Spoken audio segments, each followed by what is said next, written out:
what has this asset done over the past year? And if price is above the 50% level, then I don't think you have any business buying. You are chasing an up market. If the price of the asset is below the 50% level over the given 52-week range, well, then you can start thinking about buying. Social media is talking about Link a lot. Let's approach this like we have never owned this before and we are interested in maybe thinking about investing. Right. So there is the chart of Link, and this is basically how you would load it up brand new to trading, investing. I'm here on this trading view site. What I would say is we always want to ask ourselves, anytime you ever want to look at an asset, I think the absolute number one thing you should always do, always, is just ask yourself, first off, what is the asset done over the past year? And this is a daily chart. We can make this easy. We'll switch to a weekly chart, and you can just take a nice date tool. And of course, we all know that there are 52 weeks in a year. So just draw something like that. This is WD Gann. Keep this as simple as possible. He's one of the most revered technical analysts to ever live in North America, out of the great state of Texas. So all our Texas members will say a cheer for Mr. Gann. And his big contribution to the world is this concept called the 50% rule, i.e., markets like to retrace 50% of their previous move over the subsequent period. And usually it's about 50% of the one direction that it'll go back the other direction. And I always suggest people, in fact, we even did this in the level 3 class yesterday. It was a really good example. Somebody had asked, what are realistic price targets? And I said, always start with the 50% rule. So obviously, we're going to use today's price, being today. So we'll line up our 52-week bar study over today's price. And then you just simply ask, what has price done over the past 52 weeks? So we just take our tool.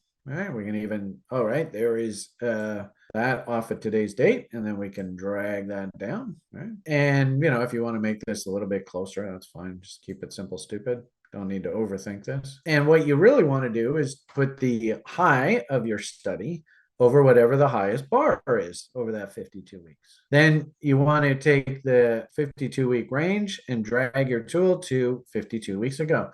So this now gives you basically what has this asset done over the past year. And if price is above the 50% level, then I don't think you have any business buying. You are chasing an up market. If the price of the asset is below the 50% level over the given 52-week range, well, then you can start thinking about buying. Doesn't necessarily mean you're going to buy today, right? If we go off of here and then to here. All right, so our 52-week range is, in this case, there. So when we're down here, there's a 52-week range, 50% levels all the way up there. Oh, okay. Price is low. I think I can make some money. So it's a really, really easy way to keep yourself out of a lot of trouble.